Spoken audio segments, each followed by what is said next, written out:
सैराट चित्रपटाच्या माध्यमातून परिचयाला आलेला सल्या म्हणजेच अरबाज शेख याच अरबाजनं एक व्हिडिओ सोशल मीडियावर पोस्ट केला। अरबाजच्या वडिलांवर सध्या सोलापूरमधल्या एका खासगी रुग्णालयामध्ये उपचार सुरू आहेत। मात्र या रुग्णालयामध्ये कशा पद्धतीनं लूट होतीये हे अरबाजनं आपल्या व्हिडिओमध्ये सांगितलंय।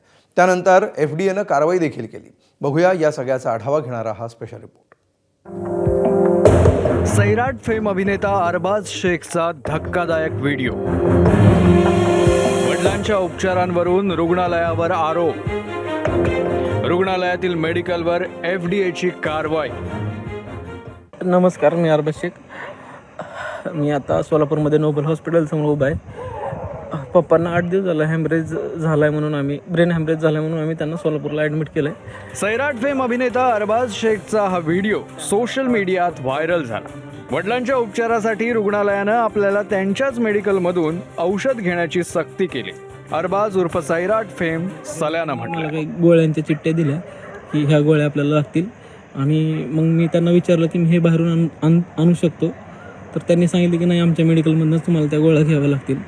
काही इंजेक्शन असतील ते तुम्हाला इथूनच घ्यावं लागतील।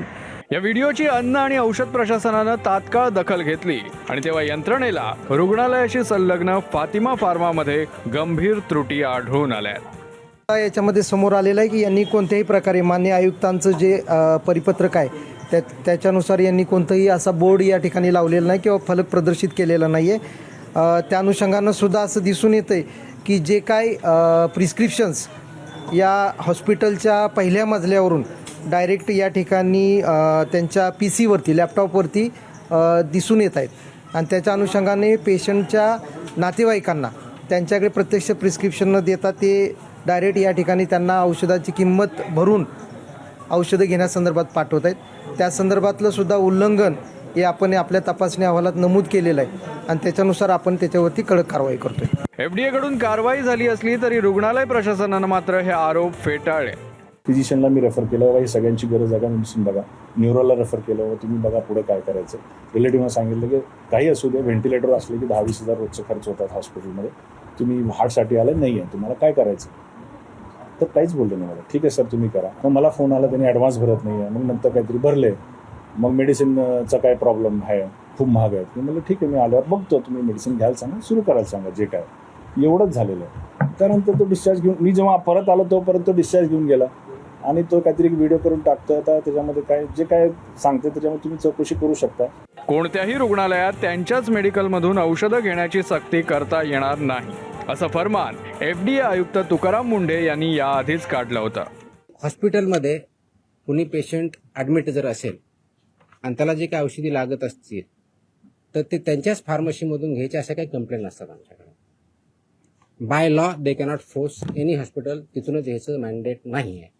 कोणत्याही पेशंटला जर बाहेरून आणायचं हा त्यांचा चॉईस आहे। यू कॅनॉट फोर्स एनीबडी की तुमच्याच फार्मसीमधून किंवा ह्याच फार्मसीमधून किंवा त्याच फार्मसीमधून घ्या, हे तुम्ही पेशंटला फोर्स करू शकत नाही।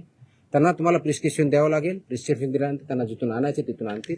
त्याच्यामुळे यू कॅनॉट फोर्स की तुमच्याच फार्मसीमध्ये घ्यावा, तो पण आदेश आज आम्ही पारित केलेला आहे। दरम्यान दुसरीकडे आपण व्हिडिओ पोस्ट केल्यानंतर असंख्य लोकांचे फोन येत असल्याचं सांगत अरबाजनं हा व्हिडिओ डिलीट केला।